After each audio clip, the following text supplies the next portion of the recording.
또 마지막으로 세 번째, 이재명이 주장하는 것은 대기업 해체입니다. 대기업 해체 13조. 이야, 진짜 충격을 받았어요. 99%를 위한 흑수저들의 혁명을 이뤄내야 한다. 그러니까 좌파들의 가장 손쉽게 쓰는 수단, 선동 수단이 바로 갈라치기인데, 그게 바로 지배자와 피지배자 계급으로 나누는 거예요. 그래서 뭐 99%가 흑수저고 1%가 금수저인데, 국민을 위한, 인민을 위한, 흑수저들을 위한 세상을 실현시켜야 된다. 뭐 이런 말씀을 하시는데, 다른 분들은 잘 모르시겠지만, 저 같은 사람은 절대 이 논리에 선동당할 수가 없습니다. 왜 그러냐? 저는 굉장히 가난하게 자랐습니다. 물론 저보다도 더 힘들게 자라신 분들도 계시겠지만, 굉장히 저소득 가정에서 저는 자랐고요. 개척교회 목사님 자녀로 자라면서 매달 저희 아버지가 150만 원 정도 집에 들고 오셨는데, 그것도 매달 받은 것도 아니에요. 가만 생각해보면 중고등학교 시절, 물론 지금도 거의 비슷하게 사례를 받으시지만 거의 한 1년에 6개월은 받고 6개월은 못 받으셨던 것 같아요. 그리고 그렇게 150만 원을 들고 오시는 날에도 집에 오시는 길에 길에서 과일 파시는 할머니들 계시잖아요. 그러면 저희가 금남시장 쪽에서 살았거든요. 금호동 금남시장. 그러면 그 할머니들 다 야채 사드리고, 사실 썩은 과일 야채도 되게 많았어요. 그냥 다 사드리고, 뭐 누구 만나면 돈 빌려달라고 하면 빌려드리고, 그래서 좀 초반에는 부모님이 많이 싸우셨죠. 그런데 저는 그렇게 가난하게 살고, 또 아파트도 굉장히 오래된 아파트에 살아서 샤워를 할 때 녹물이 나왔습니다, 여러분. 화장실에서. 근데 그 녹물로 세수도 하고 샤워도 하고, 그리고 겨울철에는 따뜻한 물이 안 나올 때도 많았어요. 근데 저는 그렇게 어렵게 자라면서도 한 번도 제 자신을 흑수저라고 생각한 적이 없습니다. 근데 그 까닭은 제 주변에서 정말 감사하게 이재명 같은 사람이 있는 게 아니라 이제 이재명 같은 사람이 있었으면 저도 어떻게 바뀌었을지 몰라요. 그만큼 누굴 만나느냐가 중요한데, 저는 제가 살아면서 넌 흑수저야, 너의 기회를 잘 사는 애들이 다 뺏어갔어, 이렇게 세뇌당한 게 아니라, 대한민국은 자유민주주의 국가야, 네가 노력하는 만큼 결과를 얻는 사회야 하면서 저에게 도전을 심어주셨던 것 같아요. 특히 저희 부모님이. 그래서 남들에 비해서 많이 가난했지만 정말 부지런히 열심히 공부했어요. 도서관 누구에게나 다 열려 있잖아요. 공부, 학비, 요즘은 학교가 다 공짜잖아요. 그리고 물론 사교육을 받으려면 돈을 더 지불해야 되는 건 맞지만, 그리고 사교육에 문제도 있긴 하지만, 그래도 우리나라는 북한처럼 내가 아무리 노력해도 꽃제비 그대로 살아가는 게 아니라 내가 노력하는 만큼 얻는 사회예요. 그래서 저는 열심히 공부를 했고, 그 결과 전액 장학금으로 대학을 갔어요. 그리고 제가 봤을 때 물론 다른 사람들만큼이나 막 화려한 그런 업적은 없겠지만, 저 나름대로 제가 노력한 만큼 얻은 성과에 대해 충분히 만족하고 있습니다. 그리고 또 열심히 노력을 하고 있고요. 그런데 사실 이렇게까지 99% 흑수저들과 1%의 금수저로 나누는 것이 과연 진짜 대한민국의 다음 세대, 대한민국 국민을 위한 것인가라는 생각도 들긴 합니다. 흑수저도 아닌 우리들을 흑수저라고 선동 세뇌를 시켜서 저희를 다 무력화시키고, 충분히 저희가 노력해서 경쟁을 해서 성장을 할 수 있는 기회들, 또 창의성을 개발할 수 있는 이 시간들을 묵살하는 것이 과연 좌파가 아닐까, 이재명이라는 사람이 아닐까라는 생각이 갑자기 또 드네요. 그리고 본질적으로 저뿐만 아니라 대한민국 자체가 그 대표적인 사례죠. 대한민국이 금수저로 시작했으니까 흑수저가 아니라 그냥 똥수저로 시작했죠. 저희가 6.25 전쟁 직후에 얼마나 가난했는데요. 세계에서 가장 가난한 거지 나라였고요. 저희가 복구하는 그 기간 동안에도 오히려 북한보다 더 못 살던 나라였습니다. 그런데 이승만 대통령의 4대 건국 기둥, 자유민주주의, 자유시장경제, 한미동맹, 기독교 입국론, 이 4가지 기둥을 붙잡으니까 오늘날의 대한민국 보세요. 70년 만에 세계 10대 강대국이 됐잖아요.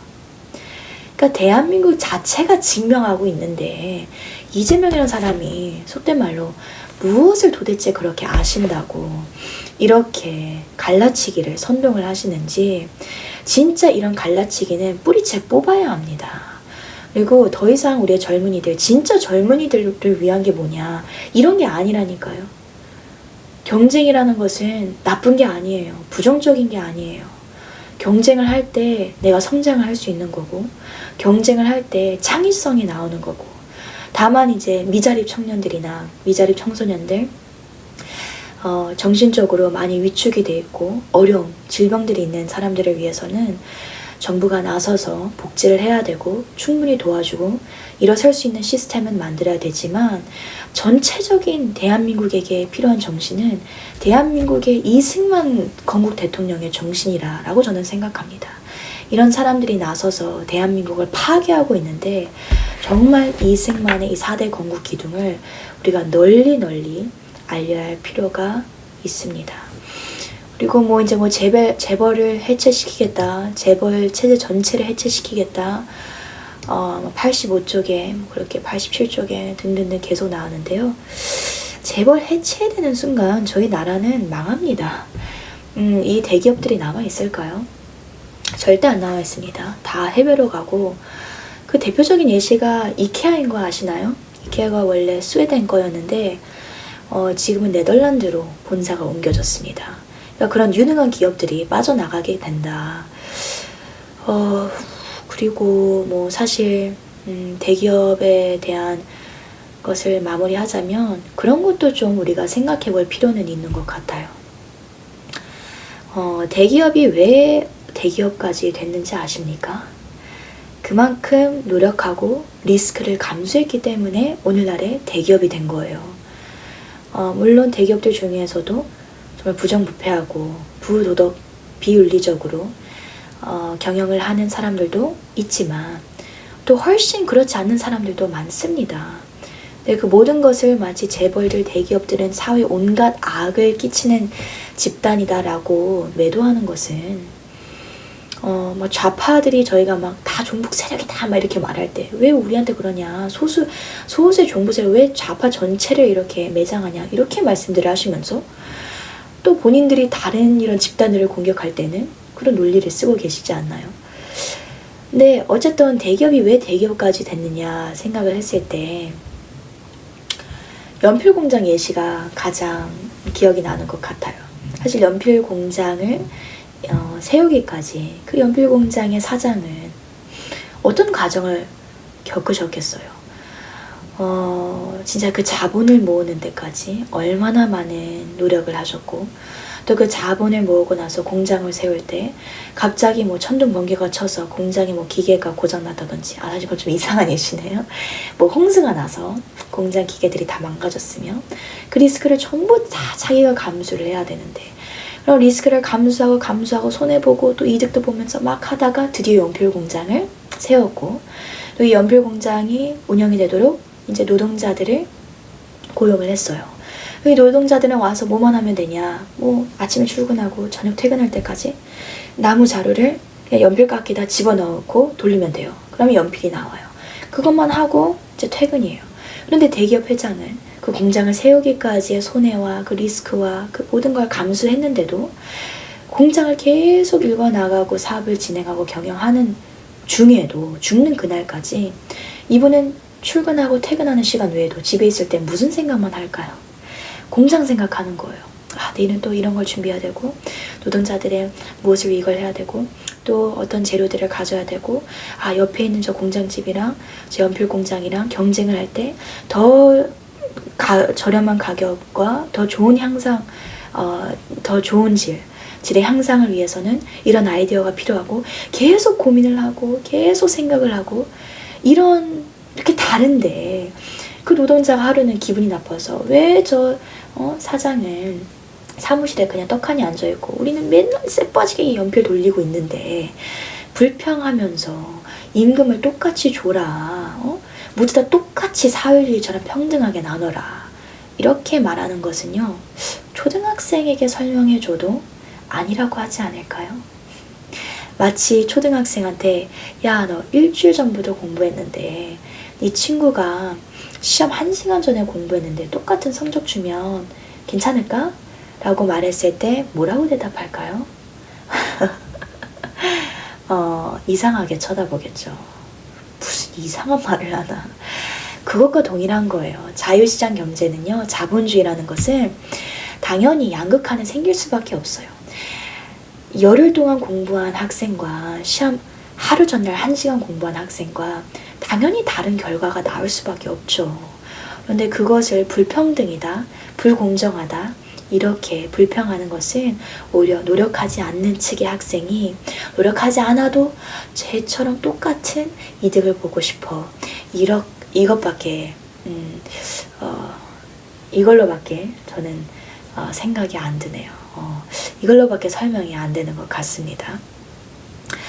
그래서 네, 그렇게까지 저희가 한번 오늘 살펴봤는데요.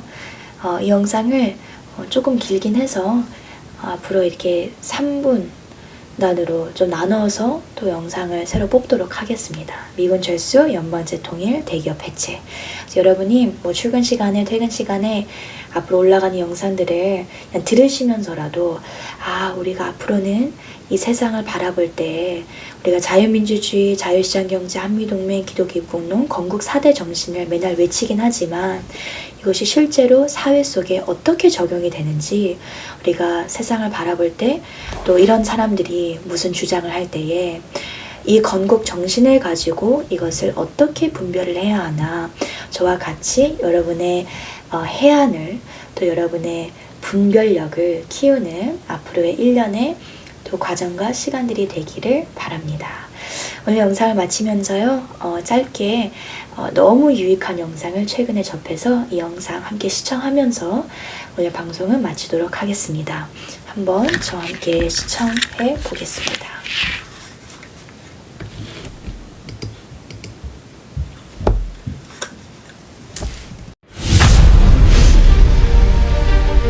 존경하는 5,300만 국민 여러분, 30만 목회자, 25만 장로님, 단체장, 그리고 지식인 여러분, 대한민국은 이승만이 세웠고 박정희가 일으킨 나라입니다. 그동안 우리 국민은 이승만과 박정희 덕분에 한 세상 잘 살았습니다. 그러나 오늘날 대한민국의 현실을 직시해 볼 때 이제 대한민국의 수명이 다 된 것 같습니다. 어느 나라든지 어떤 국가든지 국가가 세워질 때가 있는가 하면 국가가 소멸할 때가 있습니다. 전쟁 정권! 독재 정권! 윤석열을 탄핵하자! 지금 대한민국은 역사에서 사라지는 현상이 일어나고 있습니다. 그 첫째는 종북 주사파로 뭉쳐진 정치인들 때문입니다. 그들은 대한민국보다 북한을 더 추종하고 있습니다.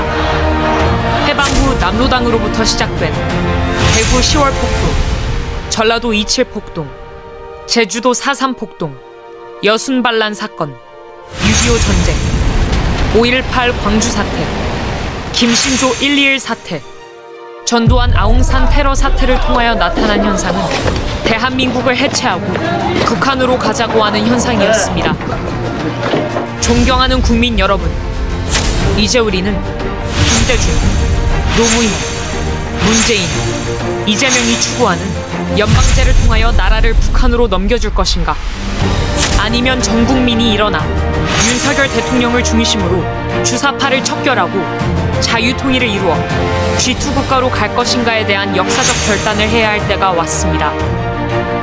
이재명의 저서, 이재명, 대한민국 혁명하라 라는 자서전을 보면 첫째, 주한 미군 철수, 둘째, 연방제 통일, 셋째, 재벌 해체를 말하고 있습니다. 그들의 주장대로 된다면 오늘까지의 대한민국은 지구촌에서 사라질 수밖에 없습니다. 존경하는 국민 여러분, 이승만의 4대 건국 기둥, 자유민주주의, 자유시장경제, 한미동맹, 기독교 입국론과 박정희의 4대 개발정신, 목표를 세워라, 사람을 찾아라, 기간을 정하라, 도전하라 라는 정신을 이어받아 세계 G2 국가를 이루어 5,000년 역사에 가장 빛나는 대한민국을 만들어 봅시다. 이를 실현하기 위하여 다시 광화문 집회를 시작하겠습니다. 대한민국을 사랑하시는 분들은 3월 30일 오후 1시 광화문 이승만 광장으로 총 집결해 주시기를 간곡히 부탁드립니다. 국민이여 일어납시다! 혁명으로 맞짱 뜨자! 동의하십니까? 동의하시면 두 손 들고 만세! 만세! 우리가 이겼습니다! 지금까지 양메리였고요. 앞으로 더 많은 유익한 영상들을 위해 꼭 안녕메리아의 구독과 좋아요, 알림 설정까지 부탁드립니다.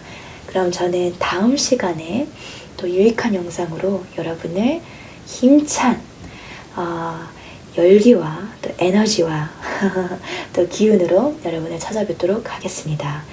지금까지 양메리였습니다. 감사합니다.